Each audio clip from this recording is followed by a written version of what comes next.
Halo, selamat datang di Roti Pagi bersama saya Ita Sembiring. Dan kali ini saya ditemani oleh Romo Habel Jadera. Romo yang lama di Roma dan sebentar lagi juga akan kembali ke Roma melanjutkan studinya.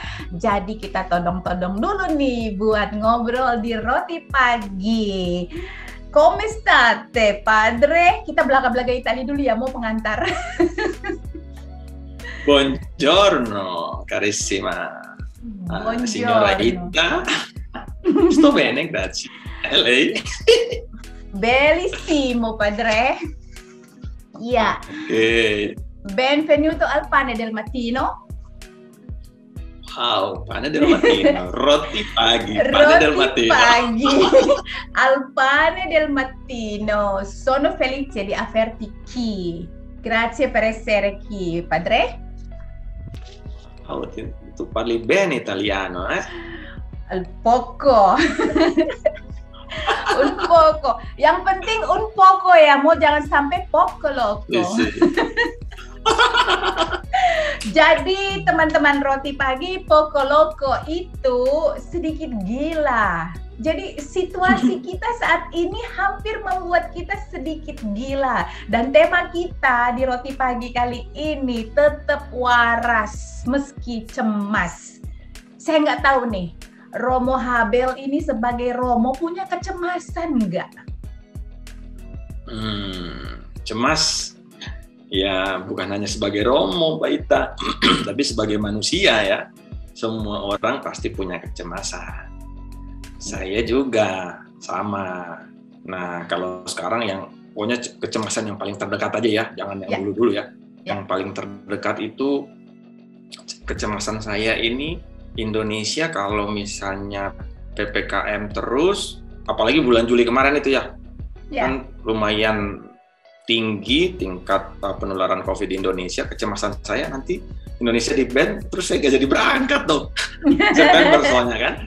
Itu kecemasan saya. Betul. Itu kecemasan terdekat. Karena ya tapi ya beruntung juga kan ya lama kelamaan sampai sekarang udah mulai turun walaupun PPKM tetap jalan. Itu salah satu kecemasan yang terbaru. Iya. Dan kita juga sebagai umat kecemasannya mungkin nggak jauh dari PPKM juga ya, mau gitu ya, banyak yang demo PPKM segala macam. Tapi to be honest, saya sih sebelum dan sedang dan setelahnya PPKM emang udah hidupnya udah amburadul banget nih, udah ambiar banget. Jadi berusaha tetap waras meski ya ada kecemasan gitu, mau tapi cuma kan nggak semudah itu. Nah, sebaiknya seperti apa nih kita mau dalam hal-hal yang sedang genting-genting ya, kita nggak tahu kiri kanan depan belakang, buka sosial media hari-hari kita cuma ngetik turut berduka cita dan segala macam. Oke, kita terhindar dari penyakit, tetapi untuk bertahan pun nggak mudah gitu. Bagaimana kita menyikapinya, Mo? Ya, kalau bagaimana kita menyikapinya, pertama-tama kecemasan itu kan satu berkaitan dengan spiritual kita juga ya. Persis. Spiritual kita, jadi iman kita sih sebenarnya. Cemas itu berkaitan dengan iman. Karena kalau kita selalu berkata, kalau kita beriman, tapi kalau kita takut terus nggak percaya, terus kan sebenarnya sama. Kecemasan kita bahwa Tuhan itu ada, itu kan sebenarnya kecemasan yang ada atau tidak, itu sebenarnya kecemasan yang utama. Nah kalau kita yakin dan percaya bahwa Tuhan itu hadir dalam kehidupan kita, maka dalam segala penderitaan pasti kita diberikan kekuatan untuk lebih berkreasi. Nah, saya juga punya pengalaman banyak kenalan yang di saat-saat ini dalam kecemasan, dalam ketakutan mereka kreatif gitu loh, dan juga muncul resilience yang sangat cepat untuk beradaptasi dengan situasi sekarang ini. Tidak punya pekerjaan misalnya yang proper atau yang rutinitas pasti hilang, tapi akhirnya muncul kreativitas, ya jualan atau apa, ya kreativitas kecil. Ya memang semua orang kan ada dalam kecemasan, tapi kalau kita hanya diam dalam kecemasan itu, lebih parah lagi, sudah diam, yang dibaca hoax semua lagi kan. Itu lebih parah, membuat kecemasan makin kacau. Nah, kita satu, iman kita harus diperkuat, maka kan kita di saat-saat ini punya waktu banyak sebenarnya untuk berdoa toh, karena stay at home. Tapi jangan-jangan orang di rumah juga nggak berdoa, lama-lama bosan juga dengan virtual praying, virtual mass dan lain-lain itu kan. Akhirnya orang ya kecemasannya lebih tambah dalam karena imannya semakin berkurang. Itu sebenarnya sih yang pertama yang harus kita kontrol pertama kali adalah iman dalam diri kita. Keyakinan bahwa Tuhan berkarya dalam setiap situasi itu menjadi sangat penting. Termasuk dalam masa pandemi ini. Yang saya tangkap dari Romo, tapi memang harus seperti itu, adaptasi dengan situasi gitu ya. Jadi harus menerima, jangan gini, udah sulit, kita mempersulit sendiri lagi gitu. Nah, jadi tadi Romo juga tadi sampaikan kreatif, tetap kreatif, berkreasi, dan harus mengimani. Inilah saatnya kita mengimani iman itu, gitu ya, Mo? Iya, sebenarnya waktunya sekarang nih kan. Iya, betul. Kalau kita lihat dalam kisah Yesus wafat dan bangkit itu kan sebenarnya para murid pertama-tama juga mengalami kecemasan yang sama nih. New adaptation without Christ in physically gitu kan, seperti itu kan. Jadi kan adaptasi, mereka juga beradaptasi dengan keadaan Tuhan yang tidak ada secara fisik bersama dengan mereka. Tapi kan akhirnya yang mereka lakukan adalah semakin percaya dan mewartakan. Kembali lagi itu. Jadi sebenarnya sama yang namanya kalau dulu awal-awal pandemi konteks adaptasi kebiasaan baru itu sudah dialami oleh para rasul zaman dulu, beradaptasi dengan ketiadaan Yesus secara fisik. Yesus naik ke surga, kemudian kan semakin bagaimana kita harus beradaptasi. Sekarang juga kita beradaptasi dengan budaya kebiasaan yang baru. Iya, betul banget ya. Jadi dulu itu para rasul udah asik banget, tenang, berjalan, ada Yesus bersama mereka, ada badai diredakan, ada kurang makanan, roti digandakan, seperti itu. Tiba-tiba nggak ada, dan mereka tetap percaya dan bertahan. Sama dengan kita nih sekarang gitu ya, Mo. Dulu kita keluar rumah dengan fashion yang segala macam, sekarang lipstick aja nggak berguna ya, mau ketutup soalnya. Tetapi yang tadi Romo bilang, kreativitas, akhirnya kan orang menciptakan masker yang transparan. Wah ya, lipstiknya bisa tetap dipakai. Bener gak, Mo ya? Dan tetap percaya bahwa kecemasan itu akan berlalu.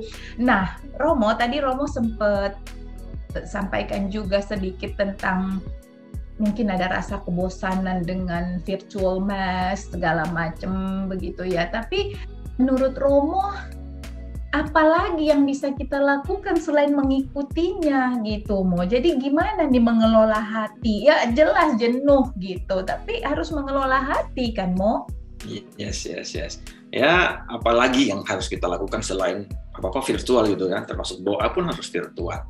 Nah, ini nih sebenarnya yang saya tekankan sejak awal pandemi, Mbak Ita. Jadi waktu dulu orang diwajibkan, dipaksakan untuk misa online, pernah ya? Atau mungkin sampai sekarang ya? Ya. Nah, saya sendiri dari dulu tidak menyarankan orang untuk misa online gitu loh. Saya nggak menyarankan mereka, karena saya justru menyarankan orang untuk ibadat di rumah masing-masing. Ibadat saja di rumah masing-masing itu lebih kusuk. Karena apa? Karena sekarang orang belum tentu kusuk dengan misa online. Dia misa online ganti channel, itu kan? Malas lihat romonya, malas khotbahnya terlalu lama. Ini apa?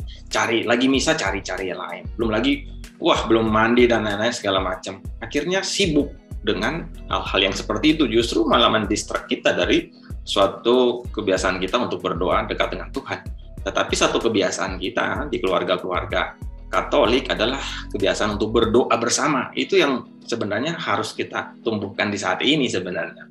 Saya dari keluarga Kristen, Katolik dari Maluku, dari dulu punya kebiasaan doa bersama di rumah. Saya kehilangan itu ketika masuk seminari gitu kan ya. Karena nggak berdoa lagi, karena ya saya di seminari, orang tua di rumah gitu kan. Nah, ini sebenarnya yang mau saya tekankan. Nah, saat ini coba kita refleksikan.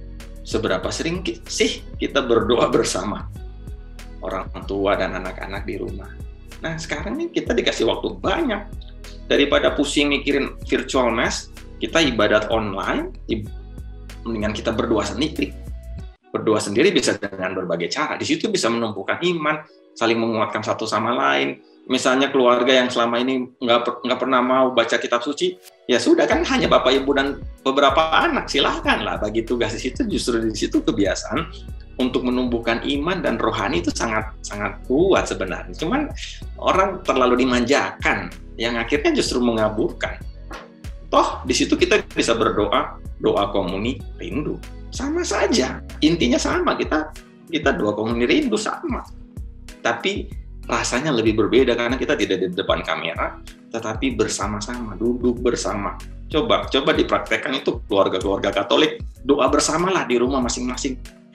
Ini dengernya mangkut-mangkut mau, tapi kayaknya udah ditonjok-tonjok nih berkali-kali. Nggak mudah gitu ya, nggak mudah. Maka saya dari awal tahun 2020 itu sejak pandemi saya sudah buatkan sebenarnya teks ibadat saya share. Jadi orang nggak usah bingung lagi. Ada doa pembuka, baca kitab suci. Kalau susah bikin renungan kecil, ada saya buatkan tuh renungan singkat, ada sebenarnya. Lalu orang yang penting tidak online gitu loh. Buat ada istilahnya apa sih? Chemistry ya, keluarga gitu. Berdoa bersama tuh berbeda daripada berdoa dan hanya mengikuti secara online. Iya. Ini hampir nggak bisa ngomong lagi nih Mo, soalnya Romo sampai gini Mo. Tapi saya nggak pernah ini sih Mo, Misa memang milih-milih nih buat saya. Ini saya kalau mau bicara positif ya Mo, bukan mencari pembenaran gitu ya Mo. Buat saya selama pandemi ini saya jadi lebih banyak tahu gereja-gereja, romo-romo gitu karena saya piknik Mo. Mohon maaf itu saya piknik, misa online-nya tuh saya kemana-mana Mo, serius. Memang akhirnya ada juga yang saya temukan nih kayaknya saya cocok nih di sini gitu, dan itu saya rutin untuk misa pagi, saya rutin di sana. Tapi hari Minggunya nanti saya tur lagi gitu, dan saya tahu oh ada romo ini di sini, ada romo itu di situ gitu ya. Sedikit mengaku dosa nih pada saat misalnya buru-buru, saya gini, oh saya tahu nih di gereja yang sana panjang, di gereja yang sini pendek nih gitu. Jadi saya balik ke sini deh gitu karena saya buru-buru. Ternyata pada saat saya balik ke tempat yang pendek itu sedang panjang Mo. Saya cek lagi sama yang biasanya panjang, mereka udah selesai, saya belum. Saya jadi kayak yang, nah kayak nih diingatkan nih, udahlah nggak usah kayak begitu gitu ya. Jadi hatinya gitu, dan berusaha disiplin sih Mo. Awal-awalnya emang begitu Mo, bangun dari tempat tidur udah jamnya duduk gitu. Ya, tapi belakangan mulai sadar nih, mulai mempersiapkan diri, mandi kayak begitu. Nah, satu lagi Mo, terkesima juga tadi dengan ibadat keluarga itu. Ini agak kontradiktif dengan situasi. Nanti pengen tahu pendapatnya Romo. Jadi saya kan melihat anak-anak muda ini kan susah kalau dipaksa gitu. Sementara memang tidak perlu dipaksa juga, mengumpulkan untuk berdoa bersama dulu saya lakukan, tapi jadi kayak yang setiap kali mau doa jadi ada yang cemberut lah, ada yang ini, ada yang itu begitu. Tapi saya paksa di jam-jamnya itu tuh 12, 3, 6 lagi sore gitu ya, dan doa bersama ada. Karena saya pas ikut misa juga dengar membangun keluarga gitu ya, jadi kan emang berdoa bersama gitu.